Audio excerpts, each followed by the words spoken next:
اور توکل کی بنیاد پر اللہ تبارک تعالیٰ نے ساری دنیا کا جو جان و سائن بنایا اللہ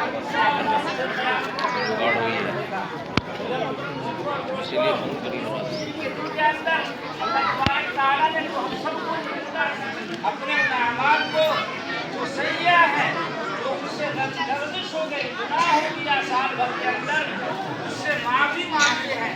انتخاب اللہ تبارک تعالیٰ نے اس امت محمدیہ کو دیا جب انسان ہے اور دوسرے کا احترام کرتا ہے اور اللہ تبارک احترام کرتا ہے اس کے بدلے میں اللہ تبارک تعالیٰ ایک خوشی کا دیا کہ اب ہمارے لیے ایسا وقت ہے.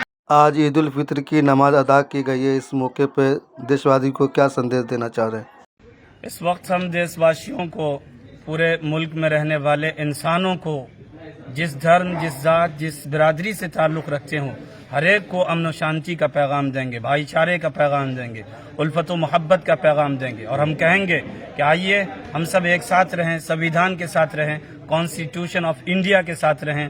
ہم نہ آپ کے خلاف جائیں گے نہ آپ ہمارے خلاف آئیے, بلکہ ہر ایک کو مل جل کے اپنے اس ہندوستان کو ڈیولپ کی اور لے جانا چاہیے, پروگریسنگ کی اور لے جانا چاہیے. اس لیے کہ یہ ملک ہم سب کا ملک ہے. اگر ہم بٹ کے رہ گئے, اختلاف میں رہ گئے تو ہمارا ملک پھر تنزلی کا شکار ہوگا. اسی طریقے سے جس طریقے سے ہم سب آپس میں لڑے بھیڑے تھے, انگریز چڑھائی کیا تھا, پھر ہماری آنکھ کھلی تھی اور اس وقت متحد ہوئے تھے, ہمارا ملک ہمیں واپس ملا تھا. اسی طریقے سے ہم سب کو ہمیشہ مل جل کے رہنا چاہیے. عید الفطر نماز پڑھنے کے بعد آپ لوگ کالی پٹی باندھ کر کے کیا ظاہر کرنا چاہتے ہیں اور کیا پیغام دینا چاہتے ہیں دیش واسیوں کو؟ میرا پیغام تو کھلا ہوا واضح پیغام ہے, بالکل اوپن میسج ہے. اور ہر وقت جب کبھی بھی ہم جو بھی کام کر رہے ہیں ابھی ایک ساتھ, ہر وقت ہم یہ حکومت کو پیغام دیتے چلے جا رہے ہیں کہ حکومت جو وقف بل کے خلاف قانون لانا چاہتی ہے ہم اس کے وروධ میں ہیں, اپوز میں ہیں, مخالفت میں ہیں. وہ زمین ہماری ہے, ہمارے آبا و اجداد نے, ہمارے پرکھوں نے اللہ کے واسطے وقف کی ہے, ڈونیٹ کی ہے. اسے ہم کسی بھی قیمت میں کھونے نہیں دیں گے. وقف ترمیمی بل کے اوپر کیا کہنا چاہ رہے ہیں آپ لوگ؟ فطر کا موقع ہے اور ہم لوگ عید کی نماز ادا کرنے آئے ہیں. وقف ترمیمی بل جو ہے اس کے خلاف ہم لوگوں نے پٹی باندھی ہے اور خاموش احتجاج ہے. اور یہ سرکار اگر یہ واپس نہیں لے گی تو ہم لوگ مستقل طور پر سڑکوں پر اور ہر موقع سے احتجاج کرتے رہیں گے.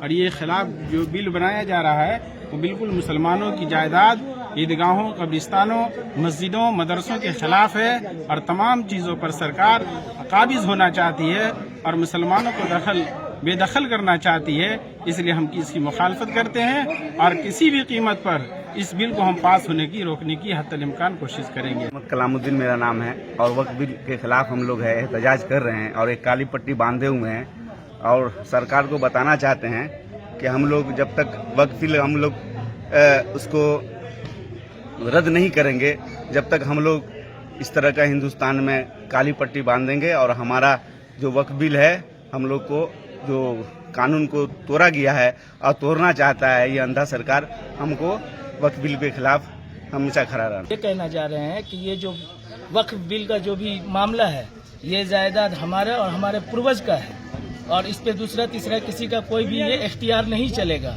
دوسری بات یہ ہے کہ یہ اندھا بہرا سرکار ہے اور اس کے سپورٹ میں جو بھی یہاں کے بہار کا چاہے وہ نیتیش ہو یا کیرلا کا آپ کا چندر بابو نائیڈو ہو, یہ دونوں سے بھی میں کہنا چاہ رہا ہوں کہ اگر آپ کو سب کو لے کر کے چلنا ہے تو اس بل کا پرزور آپ اندر جا کر کے وروධ کیجیے, نہیں تو پھر آگے آپ تیار رہیے کہ آپ کا جو ہے نا بہار سے اور آپ کا کیرلا تامل ناڈو سے دونوں جگہ سے وجود مٹ جائے گا. جو وقف بل جو یہ ہے اس کے خلاف میں مان لیا جائے پورا ہم لوگ کالا پٹی باندھے ہوئے ہیں. سرکار اس کو نہیں واپس لیتی ہے تو جب تک نہیں واپس لیتی تب تک یہ چلتا رہے.